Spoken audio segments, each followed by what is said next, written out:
यश को जो स्वर्ग और पृथ्वी के खजाने पसंद थे वे सभी बेहद कीमती थे और उनके बदले में मिलने वाले योगदान अंक काफी महंगे थे। उसने 700,000 से ज्यादा योगदान अंक खर्च किए। फिर यश ने 300,000 और योगदान अंक खर्च करके कुछ ऐसे खजाने खरीदे जिनसे उसकी तात्विक क्यू साधना बढ़ सके। एक अगरबत्ती के जलने में लगने वाले समय से भी कम समय में यश ने योगदान हॉल में 10 लाख से ज्यादा योगदान अंक खर्च कर दिए थे।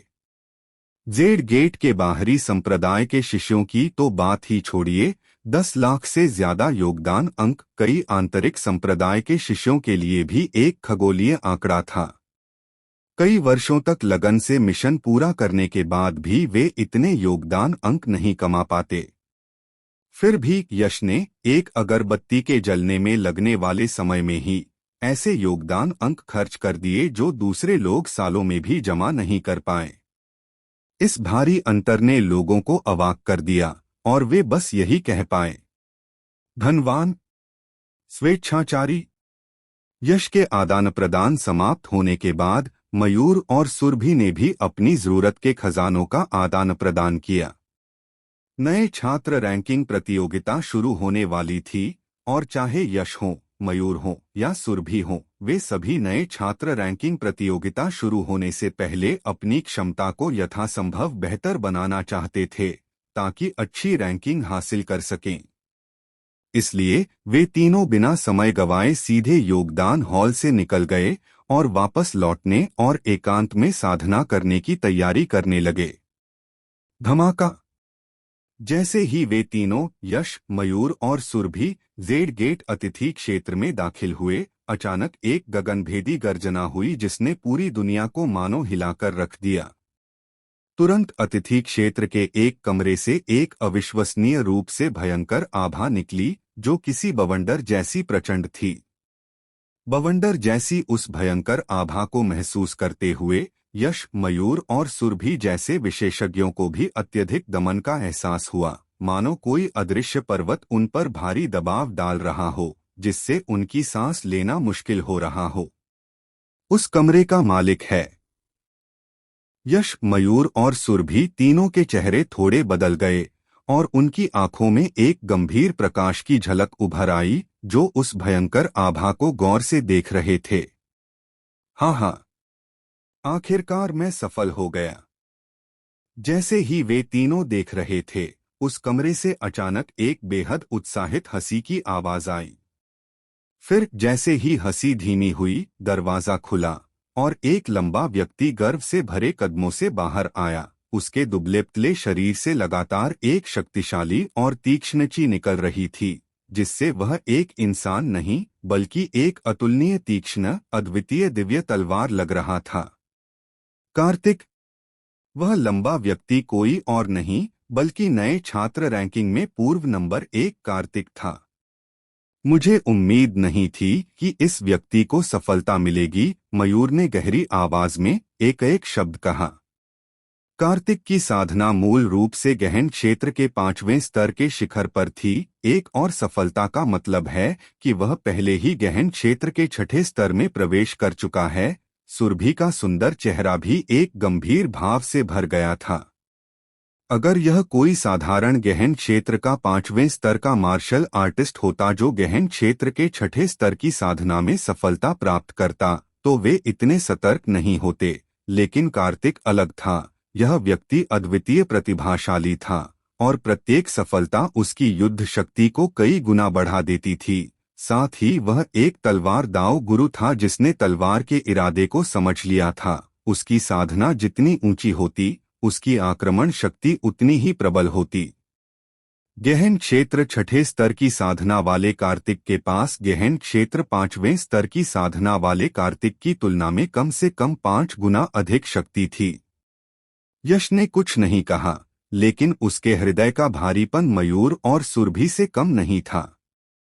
उसने उन खजानों के बदले में 10 लाख से ज्यादा के विशाल योगदान अंक क्यों खर्च किए? यह सब 1 महीने बाद नए छात्र रैंकिंग प्रतियोगिता में कार्तिक का सामना करने के लिए था। अगर कार्तिक अभी भी गहन क्षेत्र के 5वें स्तर की शिखर साधना में होता तो स्वर्ग और पृथ्वी के खजानों के बदले में मिले धन पर भरोसा करके यश के पास अपने सृजन दिव्य शरीर को तीसरे क्षेत्र में धकेलने के बाद कार्तिक से निपटने की 70 से 80% संभावना होती, लेकिन उसने कभी उम्मीद नहीं की थी कि कार्तिक वास्तव में गहन क्षेत्र के 6ठे स्तर तक पहुंच गया है। इस समय यश अनिश्चित महसूस कर रहा था। अगर वह अपने सृजन दिव्य शरीर को तीसरे क्षेत्र में धकेल भी देता तो भी कार्तिक से निपटने की उसकी संभावना ज्यादा से ज्यादा 40% ही होती। यश जब यश और बाकी लोग कार्तिक को देख रहे थे, कार्तिक जो कमरे से बाहर निकल आया था ने भी तुरंत यश को देखा, तुरंत एक धीमी चीख निकाली और फिर उसका शरीर थोड़ा कंपन हुआ और उसके शरीर से अचानक एक तेज तलवार जैसी आभा फूट पड़ी, मानो आसमान से टकराती लहरें यश पर जोर से वार कर रही हों। इस प्रचंड रूप से उमड़ते आभामंडल में कार्तिक के अतुलनीय रूप से तीक्ष्ण तलवार के इरादे की झलक मिली हुई थी और उसके दबाव से अगर गहन क्षेत्र के 5वें स्तर की साधना में कोई भी शक्तिशाली व्यक्ति इसे महसूस करता तो भी अनायास ही उसका हृदय कांप उठता और वह पूरी तरह भयभीत हो जाता।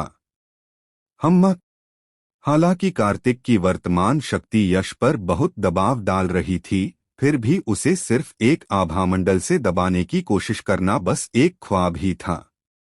एक हल्की सी खर्राट मानो बिजली कड़की हो और गूंजती ध्वनि तरंगों के बीच उसकी ओर दौड़ी तीक्ष्ण आभामंडल तुरंत शांत हो गया। यश, मुझे उम्मीद नहीं थी कि तुम सिर्फ गहन क्षेत्र के दूसरे स्तर की साधना से मेरी आभा को आसानी से हल कर पाओगे, तुम्हारे पास कुछ तरकीबें जरूर हैं। यश को अपनी आभा के प्रभाव को आसानी से हल करते देख कार्तिक की आंखों में एक हल्का सा आश्चर्य दिखाई दिया, फिर उसने तिरस्कारपूर्वक उपहास किया। दुर्भाग्य से तुम्हारे पास चाहे कितनी भी तरकीबें क्यों न हो, मेरे सामने जिसके पास गहन क्षेत्र के 6ठे स्तर की साधना में सफलता है, वे उल्लेख के लायक भी नहीं हैं। 10 दिन पहले मैं तुम्हें अपना प्रतिद्वंद्वी मानता था, लेकिन अब नहीं मानूंगा, क्योंकि अब तुम मेरे सामने एक साधारण मुर्गे और कुत्ते के अलावा कुछ नहीं हो। तुम्हें दबाना मेरी हथेली पलटने जितना आसान है। तुम मेरे प्रतिद्वंद्वी होने के लायक नहीं हो। कार्तिक, क्या तुम्हें लगता है कि इस पूरी दुनिया में सिर्फ तुम ही सफलता प्राप्त कर सकते हो? यश ने व्यंग्य किया, फिर कार्तिक को शांत भाव से देखा और धीरे से कहा, नए छात्र रैंकिंग प्रतियोगिता में अभी 1 महीना बाकी है। इस महीने में कोई नहीं जानता कि क्या होगा, तो क्या तुम्हें अभी इतने आत्मविश्वास से बोलकर खुद को शर्मिंदा होने का डर नहीं है? हे, कौन किसे शर्मिंदा करेगा, यह तो नए छात्र रैंकिंग प्रतियोगिता में ही पता चलेगा। कार्तिक ने घमंड से व्यंग्य किया, फिर यश की बात अनसुनी कर दी और जाने के लिए मुड़ गया। यश ने कार्तिक की पीठ देखी, उसकी आंखें थोड़ी सिकुड़ी हुई थीं, उनमें तेज रोशनी टिमटिमा रही थी। मुझे उम्मीद नहीं थी कि कार्तिक जेड गेट में प्रवेश करने के कुछ ही दिनों बाद गहन क्षेत्र के 6ठे स्तर तक पहुंच जाएगा। लगता है हमें और मेहनत करनी होगी। अगर हम इसी तरह चलते रहे तो 1 महीने बाद होने वाली नए छात्र रैंकिंग प्रतियोगिता में मुझे डर है कि हमारे पास कार्तिक से मुकाबला करने लायक भी योग्यता नहीं होगी। मयूर ने सुरभि से कहा। कार्तिक की साधना में सफलता ने न केवल यश पर भारी दबाव डाला, बल्कि उन्हें भी दमन का एहसास हुआ। उसकी आवाज धीमी होते ही वे तीनों अपने अपने घरों को लौट गए। मयूर और सुरभि को विदा करने के बाद यश अपने कमरे में लौट आया। जैसे ही वह कमरे में दाखिल हुआ, यश के चेहरे का शांत भाव तुरंत गायब हो गया और उसकी जगह एक अभूतपूर्व भारी भाव ने ले ली। हालांकि वह पहले बहुत शांत दिखाई दे रहा था और ऐसा लग रहा था कि कार्तिक, जिसने गहन क्षेत्र 6ठे स्तर की साधना में सफलता प्राप्त की थी, उसकी नजरों में नहीं आ रहा था। फिर भी वह अपने दिल में अच्छी तरह जानता था कि कार्तिक की गहन क्षेत्र छठे स्तर की साधना में सफलता की खबर ने उस पर कितना दबाव डाला था। मेरी वर्तमान शक्ति के साथ कार्तिक, जो गहन क्षेत्र के छठे स्तर की साधना में है, का सामना करने की मेरी 40% भी संभावना नहीं है। मुझे नए छात्र रैंकिंग प्रतियोगिता शुरू होने से पहले अपनी शक्ति में उल्लेखनीय वृद्धि करनी होगी, अन्यथा मैं निश्चित रूप से कार्तिक से हार जाऊंगा, और मैं ऐसा बिल्कुल नहीं होने दूंगा। 1 महीने के भीतर मुझे अपनी शक्ति को उस स्तर तक बढ़ाना होगा जहां मैं कार्तिक से मुकाबला कर सकूं। साधना के लिए तैयार हो जाओ। बिस्तर पर पालथी मारकर बैठे यश ने गहरी सांस ली। एक विचार के साथ उसने कार्तिक की सफलता से उत्पन्न दबाव को दूर करने की पूरी कोशिश की और मन की शांति बनाए रखी। तुरंत यश ने अपनी आस्तीन लहराई। उसकी उंगली पर स्वर्गीय गहन अंगूठी चमक उठी और 10 लाख से ज्यादा योगदान अंकों से अर्जित सभी खजाने हवा में तैरते हुए प्रकट हो गए। तुरंत पूरा कमरा खजाने की रोशनी और उमड़ती हुई सुगंध से भर गया। स्वर्गीय गढ़ने का शास्त्र। यश ने हल्के से चिल्लाकर हाथ की मुहर बनाई। फुफकार। उसके ग्लेबेला से एक अराजकता प्रकाश निकला और तुरंत 3 पैरों और 2 कानों वाला एक प्राचीन विशाल हंडा, गोल और भरा हुआ, दाव लय की आभा से उत्प्रोत शून्य लोक से प्रकट हुआ। वह विशाल हंडा किसी प्राचीन पशु जैसा था और उसका काला मुंह किसी प्राचीन पशु के खुले जबड़े जैसा था, जो सीधे सारे खजानों को निगल रहा था। दहाड़। हंडे के भीतर अराजकता के रंग की लपटें उठीं, जिसने सारे खजानों को अपनी चपेट में ले लिया। एक प्रचंड गर्मी फैल गई और सारे खजाने तेजी से पिघल गए, अत्यंत शुद्ध ऊर्जा में परिवर्तित हो गए, जो विशाल हंडे के अंदर विशाल अंतरिक्ष में एक प्रचंड नदी की तरह उमड़ी और मंथन करने लगी। हम्फ। यश ने हल्के से सूंघते हुए अपनी मुहर फिर से बदली। छपाक। तुरंत विशाल कड़ाही उलट गई और उसके भीतर समाहित राजसी शुद्ध ऊर्जा एक दिव्य नदी की तरह उमड़ पड़ी। शून्य लोक में एक चमकदार और चकाचौंध करने वाली प्रकाश रेखा खींचती हुई अंततः यश के सिर पर गिरकर उसके शरीर में प्रवाहित हो गई। भिनभिनाहट भिनभिनाहट। विशाल और शुद्ध ऊर्जा उसके अंगों और हड्डियों के भीतर उमड़ पड़ी, जिसने तुरंत यश के जीनों का ध्यान आकर्षित किया। वे सुप्त जीन रक्त की गंध सूंघने वाले शार्क की तरह थे, एक एक करके उत्तेजित हो रहे थे, हिंसक रूप से कांप रहे थे। तुरंत उनके भीतर से एक अतुलनीय रूप से प्रचंड भक्षण शक्ति अचानक फूट पड़ी। उस भक्षण शक्ति के आवरण में यश के अंगों और हड्डियों के भीतर उमड़ती विशाल ऊर्जा तुरंत उन सुप्त जीनों की ओर दौड़ पड़ी।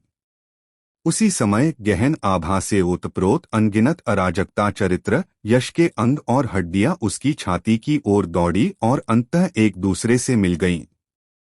साधना के दौरान समय का कोई बोध नहीं होता। अनजाने में ही 20 दिन चुपचाप बीत गए। आज का दिन। डोंग। एक लंबी स्पष्ट घंटी की ध्वनि अचानक गूंजी, जिसने पूरे जेड गेट को ढक लिया और सभी के कानों में गूंज उठी। एक क्षण में जेड गेट, जो पहले शांत वातावरण में था, एक चलती हुई मशीन की तरह जीवंत हो गया और 10 लाख से ज्यादा योगदान अंकों से अर्जित सभी खजाने हवा में तैरते हुए प्रकट हो गए। तुरंत पूरा कमरा खजाने की रोशनी और उमड़ती हुई सुगंध से भर गया। स्वर्गीय गढ़ने का शास्त्र। यश ने हल्के से चिल्लाकर हाथ की मुहर बनाई। फुफकार। उसके ग्लेबेला से एक अराजकता प्रकाश निकला और तुरंत 3 पैरों और 2 कानों वाला एक प्राचीन विशाल हंडा, गोल और भरा हुआ, दाव लय की आभा से उत्प्रोत शून्य लोक से प्रकट हुआ। वह विशाल हंडा किसी प्राचीन पशु जैसा था और उसका काला मुंह किसी प्राचीन पशु के खुले जबड़े जैसा था, जो सीधे सारे खजानों को निगल रहा था। दहाड़। हंडे के भीतर अराजकता के रंग की लपटें उठीं, जिसने सारे खजानों को अपनी चपेट में ले लिया। एक प्रचंड गर्मी फैल गई और सारे खजाने तेजी से पिघल गए, अत्यंत शुद्ध ऊर्जा में परिवर्तित हो गए जो विशाल हंडे के अंदर विशाल अंतरिक्ष में एक प्रचंड नदी की तरह उमड़ी और मंथन करने लगी। हम्फ। यश ने हल्के से सूंघते हुए अपनी मुहर फिर से बदली। छपाक। तुरंत विशाल कड़ाही उलट गई और उसके भीतर समाहित राजसी शुद्ध ऊर्जा एक दिव्य नदी की तरह उमड़ पड़ी। शून्य लोक में एक चमकदार और चकाचौंध करने वाली प्रकाश रेखा खींचती हुई अंततः यश के सिर पर गिरकर उसके शरीर में प्रवाहित हो गई। भिनभिनाहट भिनभिनाहट। विशाल और शुद्ध ऊर्जा उसके अंगों और हड्डियों के भीतर उमड़ पड़ी, जिसने तुरंत यश के जीनों का ध्यान आकर्षित किया। वे सुप्त जीन रक्त की गंध सूंघने वाले शार्क की तरह थे, एक एक करके उत्तेजित हो रहे थे, हिंसक रूप से कांप रहे थे। तुरंत उनके भीतर से एक अतुलनीय रूप से प्रचंड भक्षण शक्ति अचानक फूट पड़ी। उस भक्षण शक्ति के आवरण में यश के अंगों और हड्डियों के भीतर उमड़ती विशाल ऊर्जा तुरंत उन सुप्त जीनों की ओर दौड़ पड़ी। उसी समय गहन आभा से ओतप्रोत अनगिनत अराजकता चरित्र यश के अंग और हड्डियां उसकी छाती की ओर दौड़ी और अंततः एक दूसरे से मिल गईं। साधना के दौरान समय का कोई बोध नहीं होता। अनजाने में ही 20 दिन चुपचाप बीत गए। आज का दिन। डोंग। एक लंबी स्पष्ट घंटी की ध्वनि अचानक गूंजी, जिसने पूरे जेड गेट को ढक लिया और सभी के कानों में गूंज उठी। एक क्षण में जेड गेट, जो पहले शांत वातावरण में था, एक चलती हुई मशीन की तरह जीवंत हो गया। जेड गेट के शिष्यों की आकृतियां उत्साह और उत्सुकता से भरी हुई अपने निवासों से तेजी से बाहर निकलीं और उसी दिशा की ओर बढ़ चलीं। वह स्थान कोई और नहीं बल्कि जेड गेट का मार्शल आर्ट हॉल था। हजारों जेड गेट के शिष्य यहाँ इसलिए एकत्रित हुए थे क्योंकि आज मार्शल आर्ट हॉल में एक भव्य आयोजन होने वाला था। इस भव्य आयोजन का नाम था नए छात्र रैंकिंग प्रतियोगिता। कमरे में यश की आकृति एक मूर्ति की तरह थी जो पालथी मारकर बैठी थी। बिस्तर पर निश्चल। भिनभिनाहट। अचानक बिस्तर पर पालथी मारकर बैठे यश के शरीर पर केंद्रित एक भयानक रूप से शक्तिशाली ऊर्जा का उतार चढ़ाव चुपचाप कमरे में फैल गया। उस भयानक ऊर्जा के उतार चढ़ाव के प्रभाव में खाली जगह हल्की सी कंपन हुई और उस शून्य क्षेत्र में नंगी आंखों से दिखाई देने वाले तरंगों के वृत्त उभर आए। तरंगों के वे वृत्त अत्यंत दुर्बल प्रतीत हो रहे थे, लेकिन उनमें निहित शक्ति अत्यंत प्रचंड थी। गहन क्षेत्र के 5वें स्तर का एक शक्तिशाली मार्शल कलाकार भी अगर बिना तैयारी के छुआ जाए तो शायद गंभीर रूप से घायल हो जाएगा और खून की खांसी करेगा।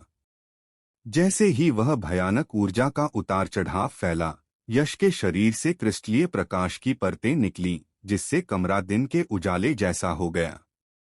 यश उस असीम उज्ज्वल प्रकाश के बीच बैठा था, मानो वह कोई देवता हो, महान और राजसी। डोंग। अचानक एक लंबी घंटी की आवाज गूंजी। यश के चारों ओर की तेज रोशनी और भयानक ऊर्जा के उतार चढ़ाव तुरंत पूरी तरह से गायब हो गए और कमरा फिर से शांत हो गया, मानो अभी जो दृश्य हुआ ही न हो। क्या नए छात्र रैंकिंग प्रतियोगिता आखिरकार शुरू हो गई है? घंटी की मधुर ध्वनि से जागे यश ने धीरे से अपनी थोड़ी बंद आंखें खोलीं। उसकी गहरी आंखों में एक तेज चमक चमकी, फिर उसने अपना सिर उठाया और कमरे की खिड़की से एक खास दिशा में देखा।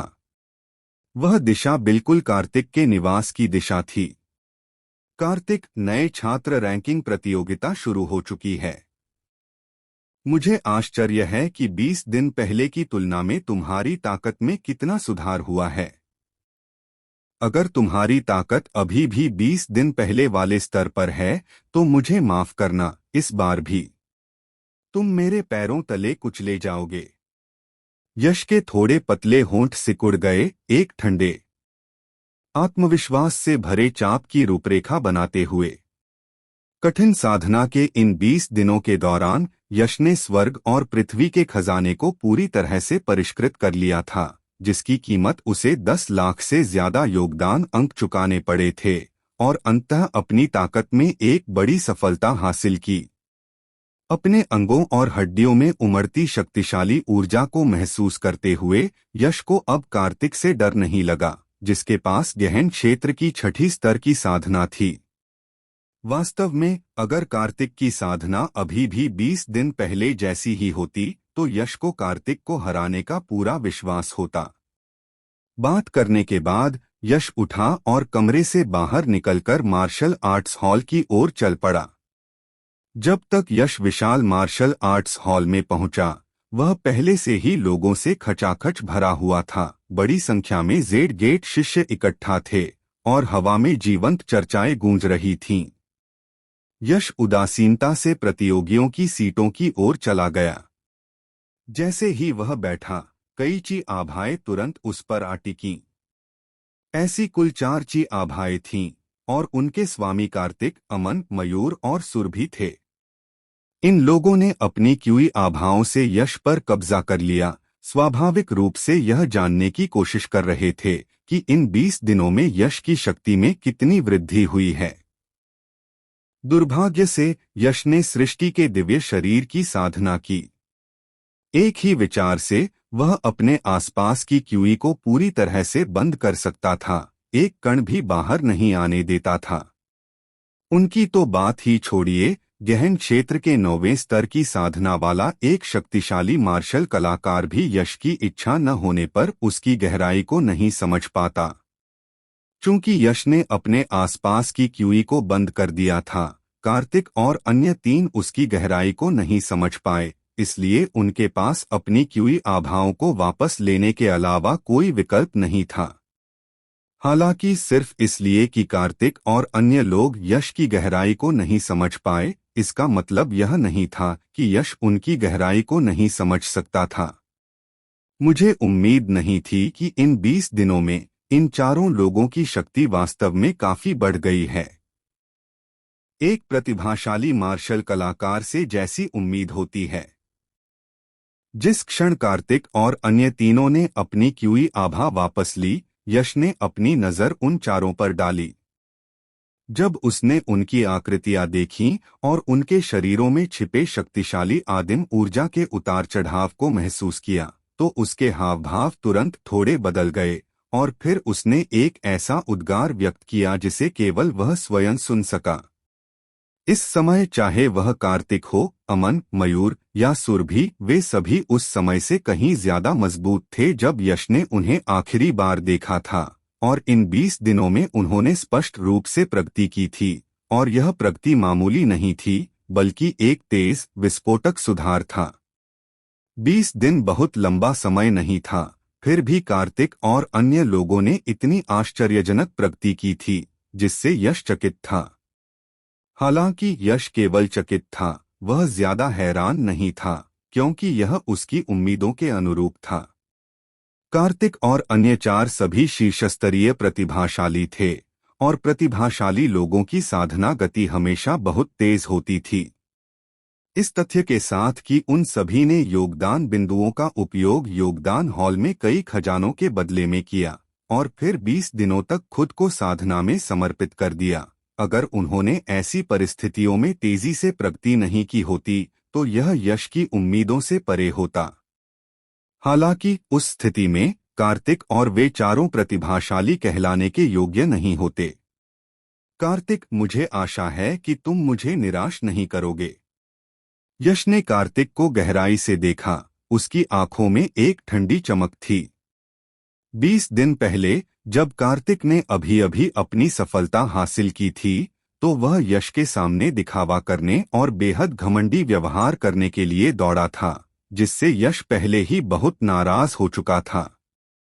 बस उस समय उसके पास कार्तिक से निपटने की 30% संभावना भी नहीं थी, इसलिए वह बस सह सकता था। अब 20 दिन बीत चुके थे और उसकी अपनी साधना ने आखिरकार एक महत्वपूर्ण सफलता हासिल कर ली थी। उसे विश्वास था कि अब वह कार्तिक से सीधे मुकाबला करने के योग्य है और अब उसे उससे डरने की जरूरत नहीं है। इस नए छात्र रैंकिंग प्रतियोगिता में उसे इस घमंडी कार्तिक को जरूर पीटकर उसका सिर फोड़ना था, ताकि वह देख सके कि क्या वह उसके सामने फिर से घमंडी होने की हिम्मत कर सकता है। क्या तुम्हें लगता है कि सिर्फ एक जीनियस होने के कारण तुम इतने शानदार हो सकते हो? क्या तुम्हें लगता है कि तुम इस युवा गुरु के सामने दिखावा और घमंड कर सकते हो?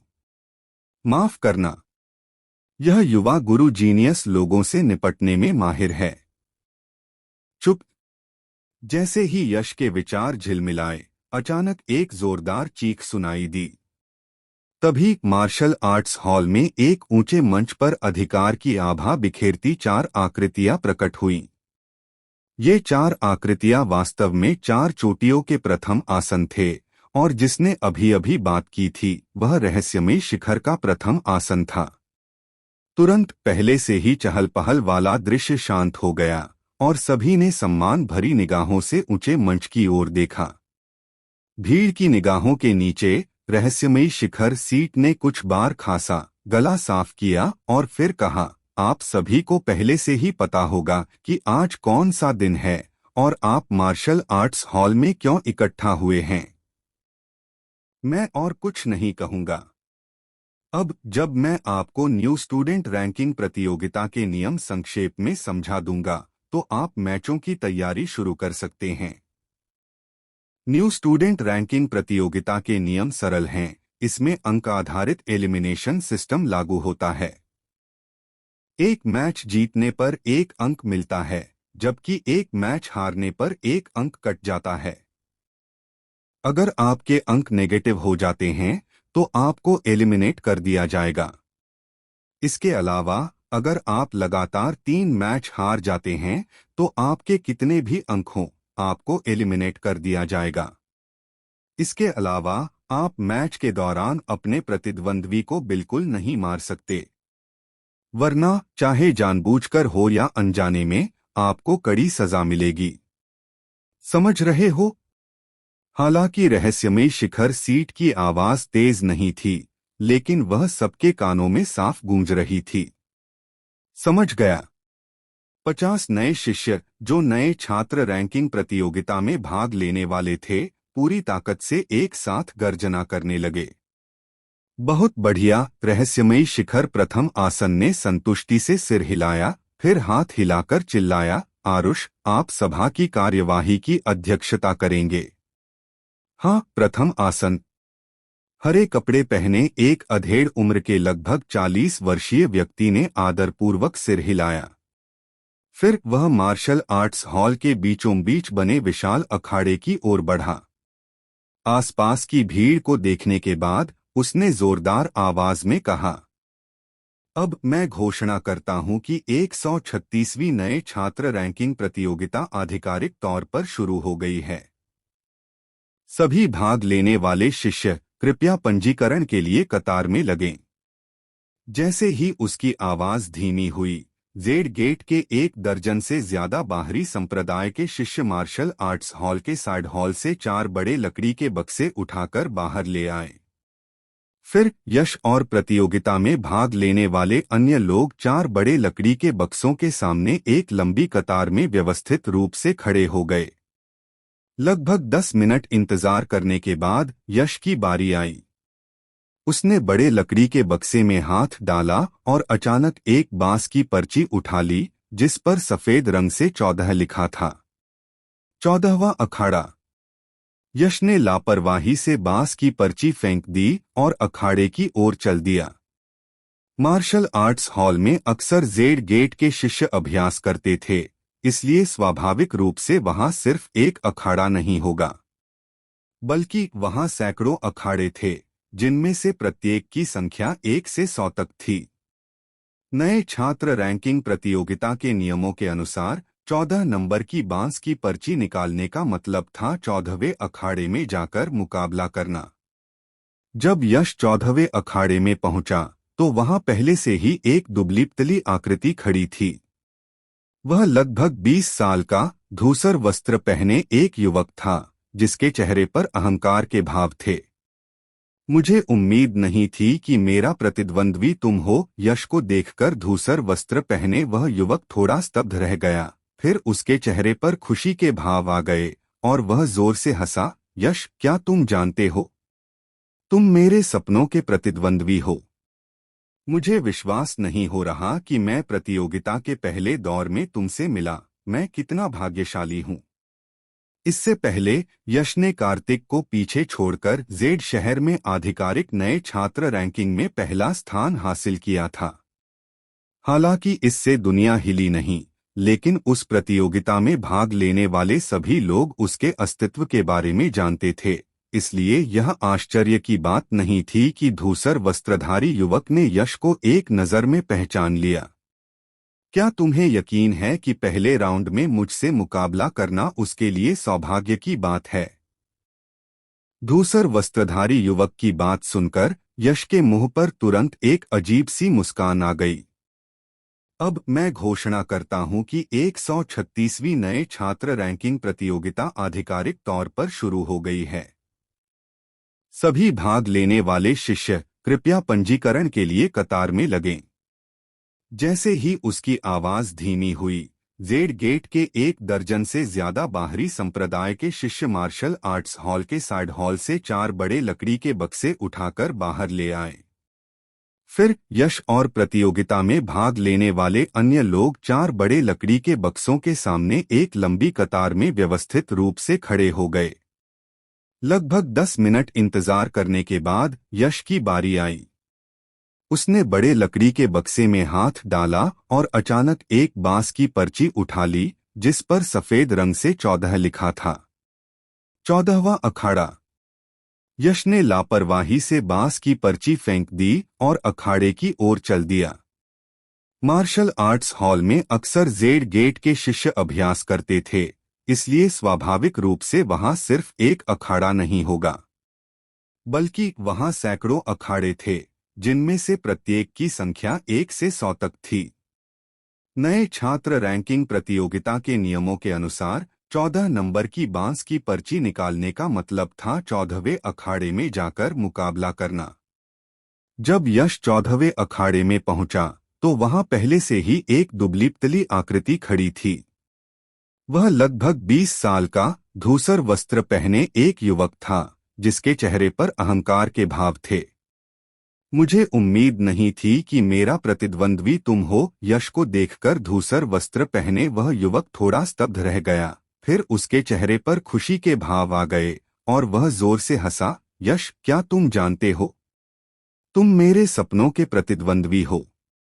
मुझे विश्वास नहीं हो रहा कि मैं प्रतियोगिता के पहले दौर में तुमसे मिला। मैं कितना भाग्यशाली हूँ। इससे पहले यश ने कार्तिक को पीछे छोड़कर जेड शहर में आधिकारिक नए छात्र रैंकिंग में पहला स्थान हासिल किया था। हालांकि इससे दुनिया हिली नहीं, लेकिन उस प्रतियोगिता में भाग लेने वाले सभी लोग उसके अस्तित्व के बारे में जानते थे। इसलिए यह आश्चर्य की बात नहीं थी कि धूसर वस्त्रधारी युवक ने यश को एक नज़र में पहचान लिया। क्या तुम्हें यकीन है कि पहले राउंड में मुझसे मुकाबला करना उसके लिए सौभाग्य की बात है? धूसर वस्त्रधारी युवक की बात सुनकर यश के मुंह पर तुरंत एक अजीब सी मुस्कान आ गई। पहले राउंड में सभी के 0 अंक थे। एक बार मैच हारने पर उनके अंक ऋणात्मक हो जाते और इस नए छात्र रैंकिंग प्रतियोगिता के नियमों के अनुसार उन्हें सीधे प्रतियोगिता से बाहर कर दिया जाता। इस धूसर वस्त्रधारी युवक ने वास्तव में कहा कि नए छात्र रैंकिंग में प्रथम स्थान प्राप्त यश से मुकाबला करना उसके लिए सौभाग्य की बात थी। क्या उसका दिमाग खराब हो गया है?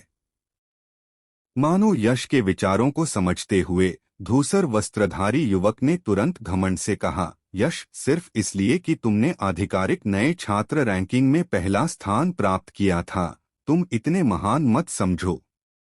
अगर तुम्हारे अद्भुत भाग्य ने तुम्हें 10 लाख से ज्यादा योगदान अंक न दिलाए होते तो गहन क्षेत्र 2 की तुम्हारी तुच्छ साधना के साथ नए छात्र रैंकिंग में पहला स्थान पाना तो दूर, तुम शीर्ष 10 में भी नहीं पहुंच पाते। यह सुनकर यश ने तुरंत आंखें घुमाईं। आखिरकार उसे समझ आया कि धूसर वस्त्रधारी युवक ने ऐसा क्यों कहा। पता चला कि उसका दिमाग खराब नहीं था, बल्कि वह मानता था कि यश ने नए छात्र रैंकिंग में पहला स्थान अपनी ताकत से नहीं, बल्कि सिर्फ किस्मत से हासिल किया है। ऐसी सोच के साथ वह स्वाभाविक रूप से यश को गंभीरता से नहीं लेता। दरअसल सिर्फ यह धूसर वस्त्रधारी युवक ही ऐसा नहीं सोचता था। बहुत से लोगों का मानना था कि नए छात्र रैंकिंग में यश का पहला स्थान बढ़ा चढ़ाकर बताया गया था। बेशक यह उनकी गलती नहीं थी। यश सिर्फ गहन क्षेत्र के दूसरे स्तर की साधना के साथ कार्तिक, मयूर और अमन 3 शीर्ष प्रतिभाशाली को हराकर शीर्ष स्थान हासिल करना बहुत ही स्वप्निल था। कोई भी सहज ही इस पर विश्वास नहीं कर सकता था। अचानक धूसर वस्त्रधारी युवक फिर बोला, उसकी आंखों में उत्साह की चमक थी। यश, क्या तुम जानते हो कि मैं तुमसे इतनी बुरी तरह क्यों लड़ना चाहता हूँ? क्योंकि अगर मैं तुम्हें हरा देता हूँ तो यह नए छात्र रैंकिंग में पहले स्थान पर कदम रखने जैसा होगा। मुझे लगता है कि यह एहसास निश्चित रूप से बहुत संतोषजनक होगा। बेवकूफ, अगर तुम्हारी बकवास खत्म हो गई है तो जल्दी करो और आगे बढ़ो। मुझे यहाँ तुम्हारे साथ समय बर्बाद करने में कोई दिलचस्पी नहीं है, यश ने अधीरता से कहा। धूसर वस्त्रधारी युवक से परेशान होने के लिए बहुत आलसी। धिक्कार है। गहन क्षेत्र की दूसरी स्तरीय साधना वाला एक तुच्छ व्यक्ति मेरे सामने घमंडी होने की हिम्मत कैसे कर सकता है? देखो मैं तुम्हें कैसे सबक सिखाता हूँ। यश द्वारा डांटे जाने पर धूसर वस्त्रधारी युवक तुरंत नाराज हो गया। उसकी आंखों में एक निर्दयी चमक चमक उठी और वह दहाड़ा, यश, याद रखना, जो तुम्हें हराएगा उसका नाम संकल्प है। मार डालो। संकल्प जमीन पर जोर से पैर पटकते हुए दहाड़ा। उसका शरीर यश की ओर ऐसे दौड़ा जैसे कोई भयंकर बाघ पहाड़ से उतर रहा हो, अविश्वसनीय रूप से तेज। आक्रमण करते हुए उसने अचानक अपने हाथ भींच लिए और एक पूरी तरह से काला खजाना दंड उसकी मुट्ठी में आ गया। पहाड़ ढहने वाला दंड।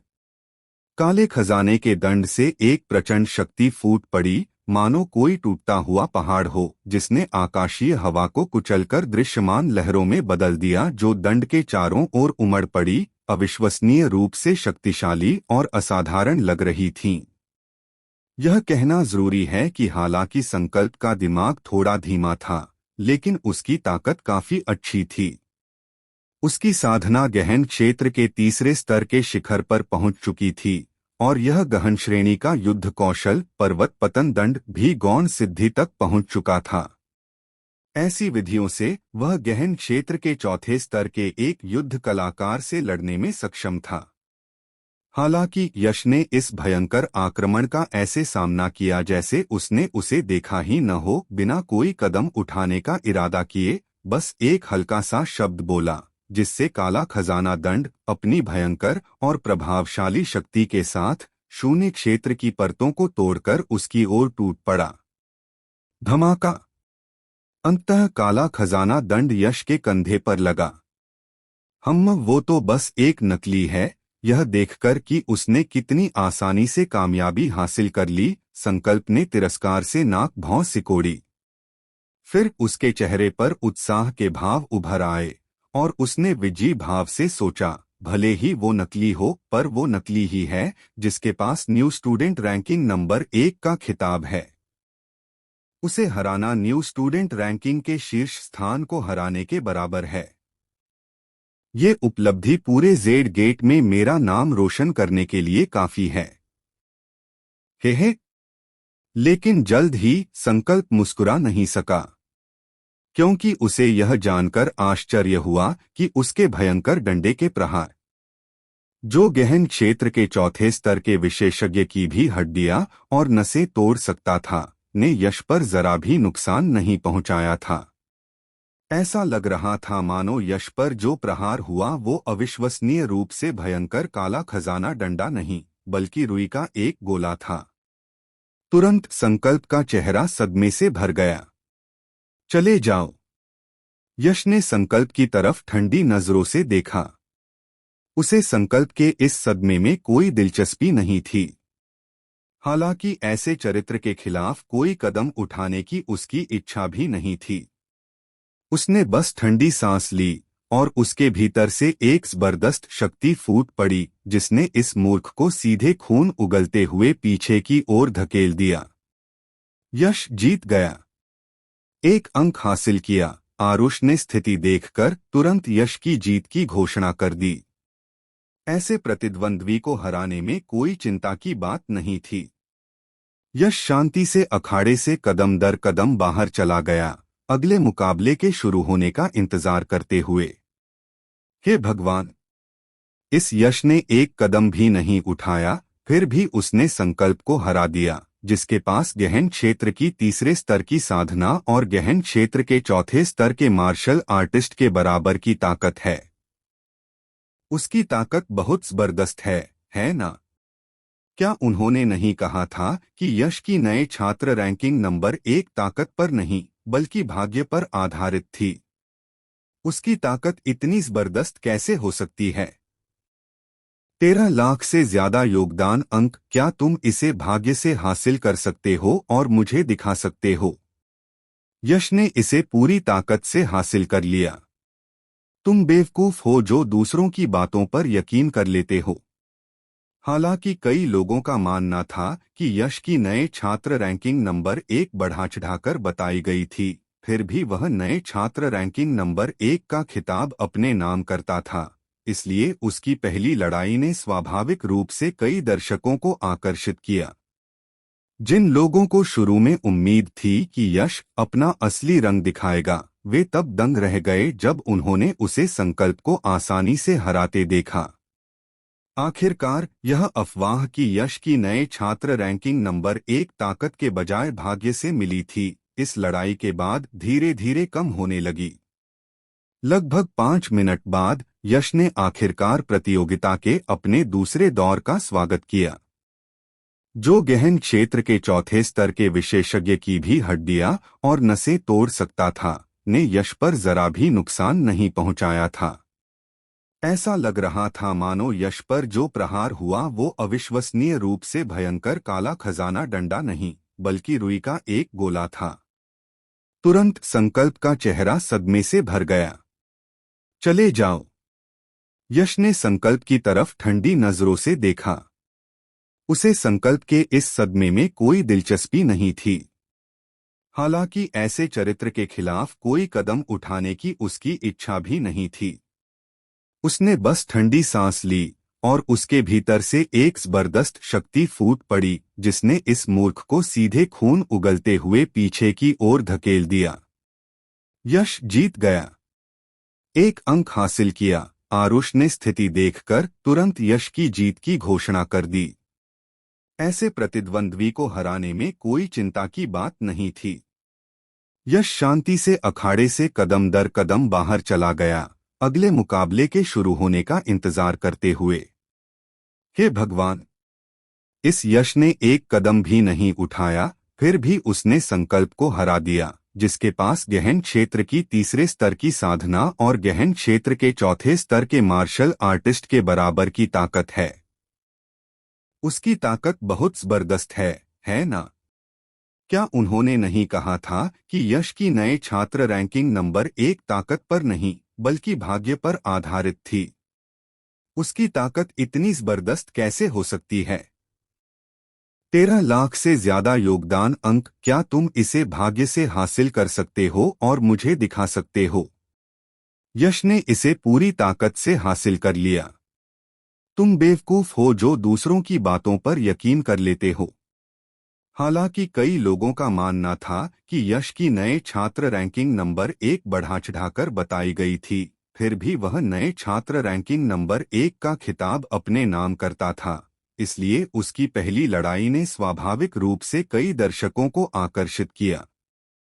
जिन लोगों को शुरू में उम्मीद थी कि यश अपना असली रंग दिखाएगा, वे तब दंग रह गए जब उन्होंने उसे संकल्प को आसानी से हराते देखा। आखिरकार यह अफवाह कि यश की नए छात्र रैंकिंग नंबर 1 ताकत के बजाय भाग्य से मिली थी, इस लड़ाई के बाद धीरे धीरे कम होने लगी। लगभग 5 मिनट बाद यश ने आखिरकार प्रतियोगिता के अपने दूसरे दौर का स्वागत किया। यह राउंड पिछले राउंड से भी ज्यादा नीरस था। उसके प्रतिद्वंदी ने सीधे तौर पर हार मान ली। इसके बाद तीसरा मैच था, चौथा मैच, पांचवा मैच। आखिरकार मैं कार्तिक और बाकियों से कब मिलूंगा? उन जीनियस विशेषज्ञों से मुकाबला थोड़ा और दिलचस्प होगा। अब यह सचमुच बहुत उबाऊ है। अब तक यश 10 मैच खेल चुका था। उसके प्रतिद्वंदी या तो हार मान लेते थे या फिर प्रवेश करते ही हार जाते थे। संक्षेप में, कोई भी प्रतिद्वंदी उसके सामने एक राउंड से ज्यादा नहीं टिक पाता था। ऐसे नीरस मुकाबलों ने उसे ऊब से कराहने पर मजबूर कर दिया। लगातार जम्हाइयां लेते हुए कार्तिक और बाकी 4 से लड़ने की बेसब्री से उम्मीद लगाए बैठा था। कार्तिक, मयूर, अमन और सुरभि के साथ भी यही स्थिति हो रही थी। कोई विकल्प नहीं। यश और बाकी 4 और बाकी 45 नए शिष्यों के बीच का अंतर बहुत ज्यादा था। सीधे शब्दों में कहें तो यह 5 खूंखार बाघों और 45 भेड़ों के बीच का अंतर था। सौभाग्य से कुछ ही देर बाद यश की बड़बड़ाहट के बीच यह नीरस लड़ाई आखिरकार समाप्त हो गई। शीर्ष 5 कृपया मंच पर आए। प्रतियोगिता समाप्त होते ही आरुष जोर से चिल्लाया। फिर अंतिम प्रतियोगिता के लिए अर्हता प्राप्त कर चुके 5 लोग मार्शल आर्ट्स हॉल के बीचों बीच स्थित अखाड़े में धीरे धीरे आए और हजारों विस्मित दर्शकों की निगाहों का आनंद ले रहे थे। निःसंदेह ये 5 लोग यश, कार्तिक, मयूर, अमन और सुरभि थे। आप 5 को शीर्ष 5 में जगह बनाने और अंतिम प्रतियोगिता में भाग लेने का अधिकार प्राप्त करने के लिए बधाई। आरुष ने उन 5 को मुस्कुराते हुए देखा, फिर उत्साह से कहा, अगला जेड गेट की 136वीं कक्षा के नए प्रतिभा राजा का फैसला आप 5 में से होगा। मुझे आशा है कि आप सब अपना सर्वश्रेष्ठ देंगे।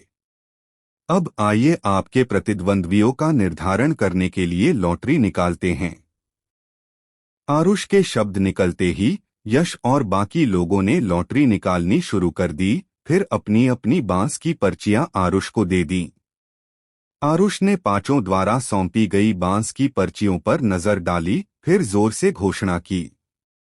शीर्ष 5 फाइनल आधिकारिक तौर पर शुरू हो गए हैं। लड़ाई के प्रतिभागी हैं कार्तिक बनाम सुरभि, यश बनाम मयूर। फुसफुसाहट। जैसे ही आरुष ने बोलना समाप्त किया, पहले से ही चहल पहल से भरे मार्शल आर्ट्स हॉल में मानो बारूद का एक बैरल सुलग उठा हो और माहौल तुरंत चरमोत्कर्ष पर पहुंच गया, जिससे एक ज्वलंत स्थिति उत्पन्न हो गई। हालांकि युद्ध अभी शुरू नहीं हुआ था, फिर भी वहां मौजूद सभी लोग अपनी गर्दनें ऊपर उठाकर अखाड़े के बीचों बीच देखने लगे थे। ऐसा व्यवहार आश्चर्यजनक नहीं था, क्योंकि युद्ध का यह आगामी दौर यह तय करने वाला था कि जेड गेट के 123वें प्रवेश का नया प्रतिभा राजा कौन होगा और नए शिष्यों के इस समूह का नेता कौन होगा। इसलिए स्वाभाविक रूप से इस पर विशेष ध्यान दिया जाना था। सभी, आपको क्या लगता है कि नए शिष्यों के इस समूह में से कौन हमारे जेड गेट के 123वें प्रवेश का नया प्रतिभा राजा बनेगा? जैसे ही जेड गेट के शिष्य युद्धभूमि पर ध्यान केंद्रित कर रहे थे, दिव्य शिखर स्वामी ऊंचे मंच पर बैठे हल्के से चाय की चुस्की लेते हुए फिर मुस्कुराए और आराम से बातें करने लगे। हाँ, यह तो कहने की जरूरत ही नहीं है, यह कार्तिक नाम का वह नया शिष्य ही होगा। रहस्यमय शिखर प्रथम आसन मुस्कुराया, उसके स्वर में स्पष्ट रूप से पुष्टि हुई। इस बालक के पास न केवल गहन क्षेत्र 6ठे स्तर की साधना है, बल्कि वह एक तलवार दाव गुरु भी है, जिसने तलवार के इरादे के 2/10वें हिस्से में महारत हासिल कर ली है। आप सभी जानते हैं कि एक तलवार दाव गुरु की आक्रमण शक्ति कितनी भयानक होती है, दुश्मनों को मारने के लिए क्षेत्रों को पार करना एक तलवार दाव गुरु के लिए खाने पीने जितना आसान है। लगता है इस कार्तिक के पास सिर्फ गहन क्षेत्र की छठी स्तर की साधना है, लेकिन एक तलवार दाव गुरु होने के नाते वह गहन क्षेत्र के 7वें स्तर के मार्शल आर्टिस्ट से भी लड़ सकता है। मौजूद नए शिष्यों में ऐसा अनुमान है कि कोई भी उसका विरोधी नहीं है और नई प्रतिभा के राजा का पद निश्चित रूप से उसी का है। हाँ, मुझे ऐसा नहीं लगता। दिव्य शिखर प्रथम आसन ने हंसते हुए कहा, हालांकि एक तलवार दाव गुरु जिसने तलवार के इरादे को समझ लिया है वह दुर्जय होता है, लेकिन इसका मतलब यह नहीं कि वह अजेय है। मयूर नाम का वह लड़का, मुझे लगता है कि वह बहुत अच्छा है। उसका आभामंडल गहरा है और वह एक दबंग उपस्थिति का एहसास कराता है। हालांकि कार्तिक शक्तिशाली है, फिर भी मयूर उससे मुकाबला करने के लिए अयोग्य नहीं हो सकता। मैं अमन के बारे में ज्यादा आशावादी हूँ और सुरभि नाम की वह छोटी बच्ची भी बुरी नहीं है, दिव्य शिखर स्वामी ने मुस्कुराते हुए कहा। लगता है आप तीनों के पास पहले से ही अपने पसंदीदा शिष्य उम्मीदवार हैं। उनके बगल में बैठे स्वर्ग शिखर स्वामी ने भी हल्की मुस्कान के साथ कहा। यह सुनकर रहस्यमय शिखर प्रथम आसन ने भौहें चढ़ाई और आधी मुस्कान के साथ पूछा, मुझे आश्चर्य है स्वर्ग शिखर स्वामी, आप किस नए शिष्य के बारे में ज्यादा आशावादी हैं? यह आसन यश नाम के उस बच्चे के बारे में ज्यादा आशावादी है। यश, वह बच्चा जिसके पास सिर्फ गहन क्षेत्र द्वितीय स्तर की साधना है, लेकिन उसने नए छात्र रैंकिंग में पहला स्थान हासिल किया है। दिव्य शिखर स्वामी और दिव्य शिखर प्रथम आसन दोनों दंग रह गए। स्वर्ग शिखर प्रमुख, आप सचमुच मानते हैं कि यश, जिसके पास केवल गहन क्षेत्र के दूसरे स्तर की साधना है, नव प्रतिभा राजा का पद जीत सकता है? आपकी दृष्टि सचमुच टीएसके रहस्यमय शिखर प्रथम आसन का मुंह व्यंग्यात्मक रूप से मुड़ गया। उसने अपने होंठ चटकाए और जानबूझकर आह भरी, हाय, कोई आश्चर्य नहीं कि पिछले कुछ वर्षों में स्वर्ग शिखर का इतना बुरा हाल हो गया है।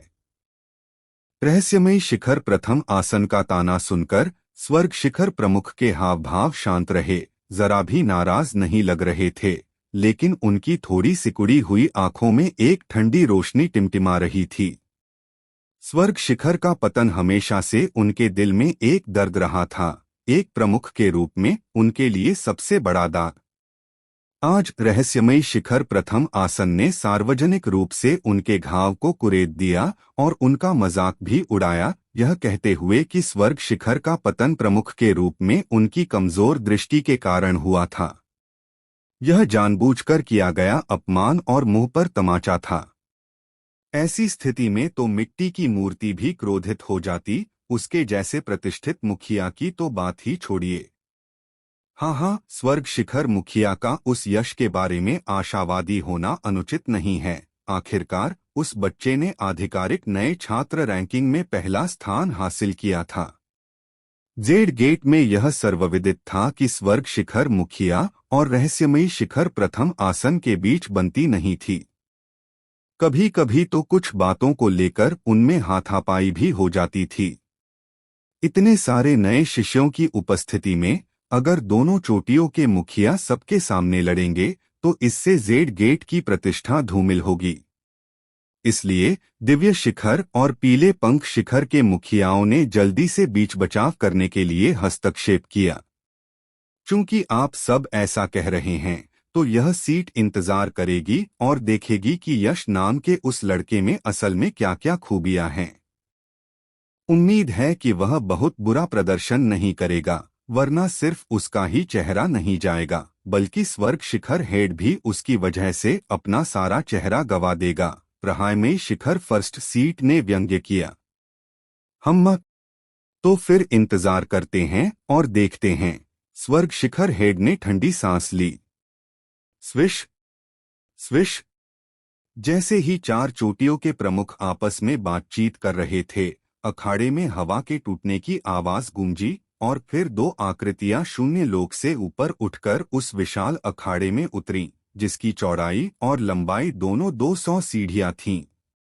ये दोनों आकृतियां कोई और नहीं बल्कि कार्तिक और सुरभि थीं, जो पहले मुकाबले में थे।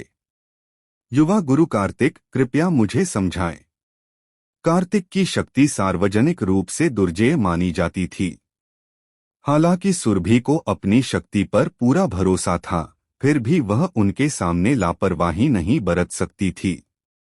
अपने नाजुक हाथ को हल्का सा कसने पर उसके गोरे हाथ में एक बर्फनीला रिबन दिखाई दिया।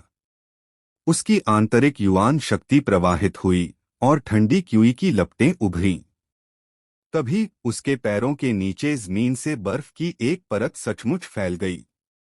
गहन क्षेत्र के 5वें स्तर का एक शक्तिशाली मार्शल आर्टिस्ट भी उस बेहद ठंडी क्यूई को महसूस करके कांप उठता, लेकिन कार्तिक ने इसे नजरअंदाज कर दिया।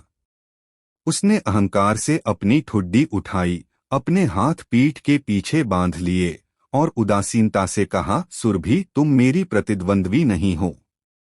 चूंकि तुम एक महिला हो, इसलिए मैं तुम्हारे खिलाफ कोई कदम नहीं उठाना चाहता। कहीं ऐसा न हो कि मैं तुम्हें चोट पहुंचा दूं।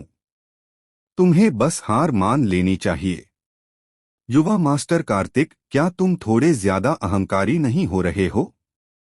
मैं मानता हूं कि तुम शक्तिशाली हो, लेकिन बिना लड़े मुझे आत्मसमर्पण करवाने के लिए तुम इतने योग्य नहीं लगते। सुरभि का सुंदर चेहरा थोड़ा ठंडा पड़ गया। वह भी एक प्रतिभाशाली, घमंडी और अभिमानी थी।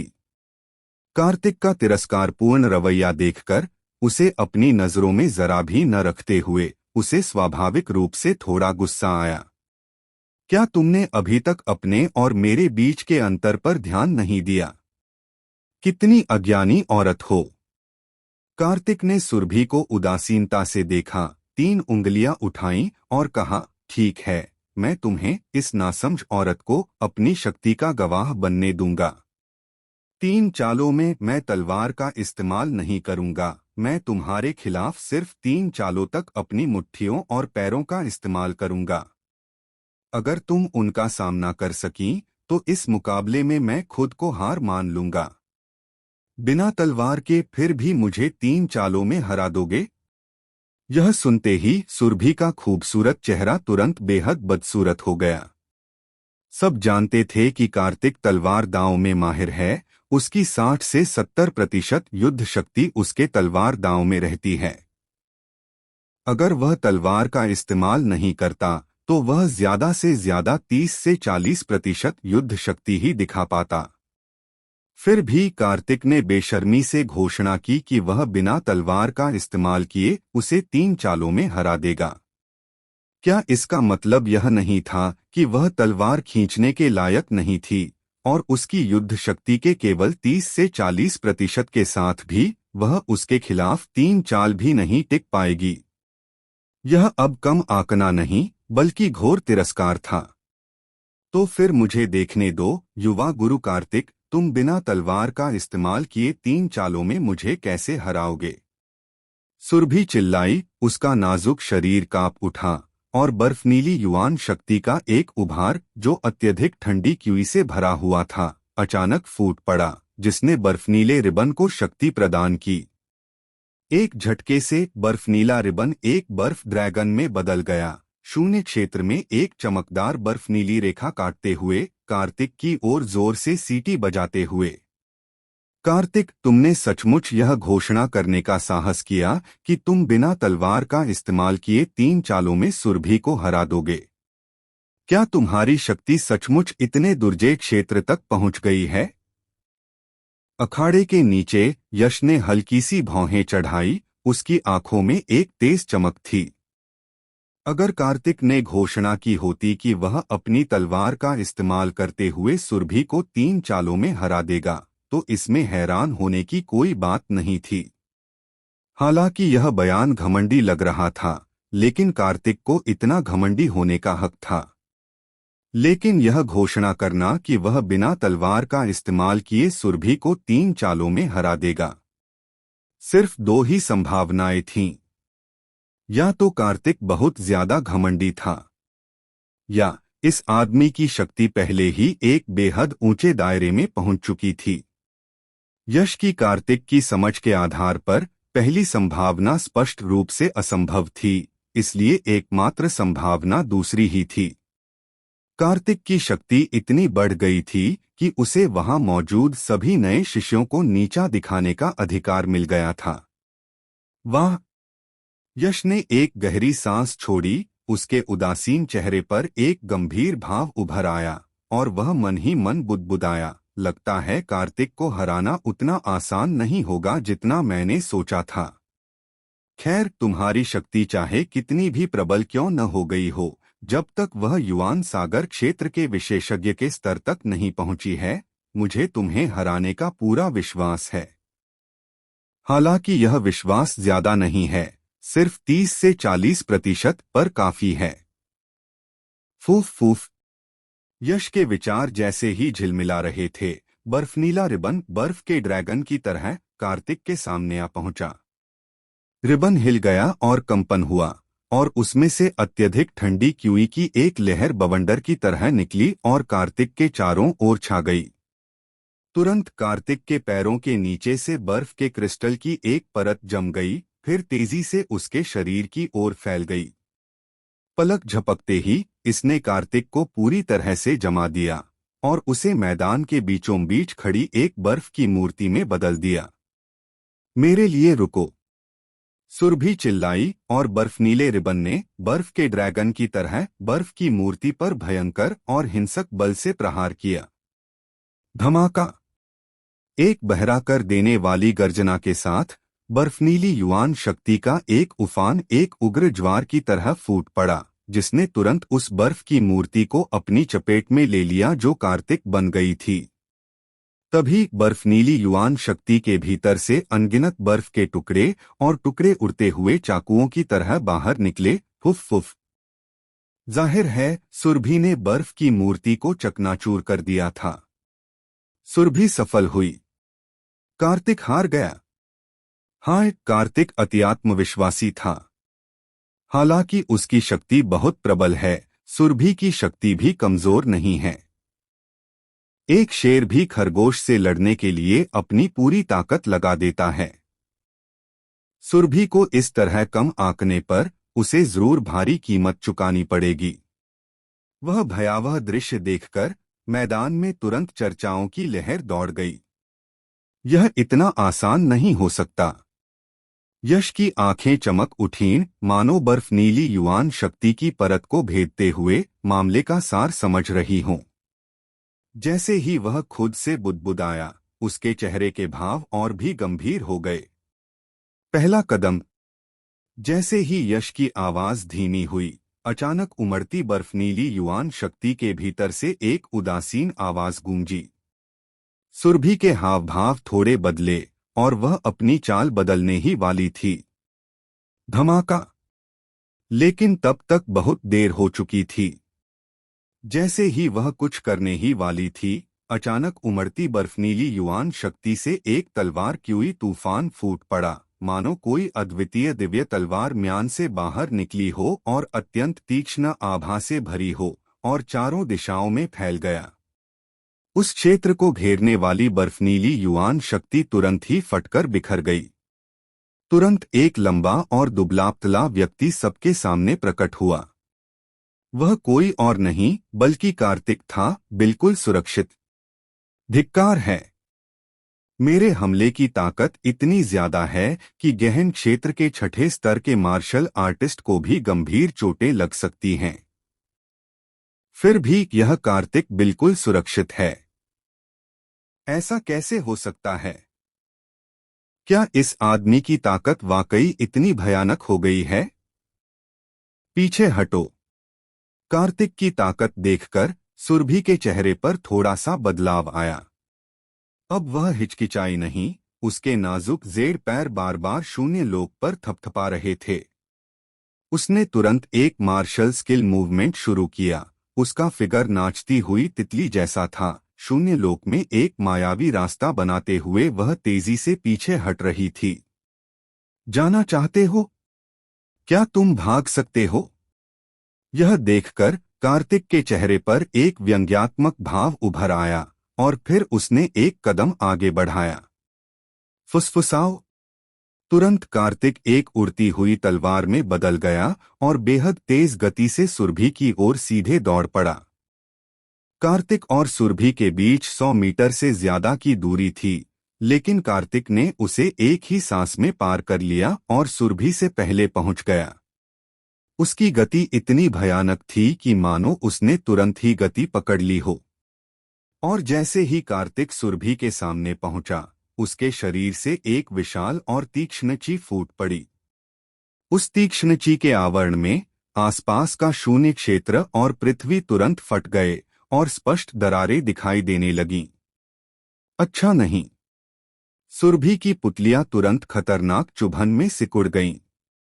वह घबराकर चिल्लाई, फिर उसकी गोरी कलाई कांप उठी और उसकी पीली जेड हथेली में पकड़ा बर्फनीला रिबन तेजी से लहराने लगा।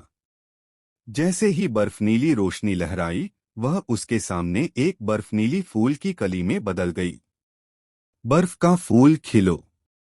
सुरभि ने अपनी ची को उसकी सीमा तक पहुंचाया और एक नाजुक चीख निकाली।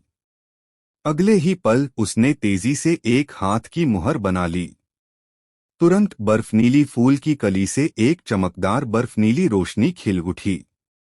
उस चकाचौंध भरी रोशनी की आड़ में 6 पंखुड़ियां धीरे धीरे खुलीं और एक बेहद खूबसूरत बर्फीले नीले फूल का निर्माण हुआ, मानो वह बर्फ के क्रिस्टल से बना हो।